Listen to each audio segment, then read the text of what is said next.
J'étais en train de jouer au football devant la maison quand j'ai été frappée par un bombardement. J'ai appris qu'une partie de ma jambe avait été coupée, l'autre fracturée. Cet ado palestinien est réfugié en France. Salut à tous et bienvenue dans C'est quoi l'info? Il s'appelle Assef, il a 12 ans. Assef a grandi dans la bande de Gaza. Il jouait au foot avec des copains quand sa vie a basculé. C'était le 16 octobre dernier. Il a reçu des éclats d'un bombardement israélien dans sa jambe droite et a dû être amputé. Évacué vers l'Égypte, Assef a été rapatrié en France en décembre. Il se déplace avec une prothèse ou en fauteuil. Élise Lambert, journaliste pour France Info, a pu le rencontrer.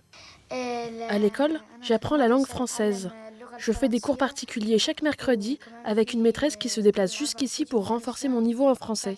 Il est fort possible que je reste ici en France et donc il faut absolument que j'apprenne cette langue. Des peluches, un kéfier, symbole de la Palestine et des dessins sur les murs, Assef est passionné de foot, fan de Yassine Bounou, le gardien de l'équipe marocaine. Du coup, il dessine des matchs entre la Palestine et le Maroc. Tout rappelle que malgré la situation, il reste un enfant. Depuis le 7 octobre, 14 jeunes Palestiniens ont pu, comme Assef, venir en France pour être soignés. Mais il n'y a qu'un seul de leurs parents qui peut les accompagner. C'est le cas de Raja, la maman d'Assef. Elle est veuve et a dû laisser seuls 5 de ses enfants à Gaza, dont 3 sont mineurs. J'ai laissé mes enfants dans des milieux différents et dispersés. Toute la famille est maintenant éparpillée. Mes enfants sont dans un état psychologique critique, ce qui m'affecte en tant que maman. Avant la guerre, je les rassemblais toujours en un seul endroit.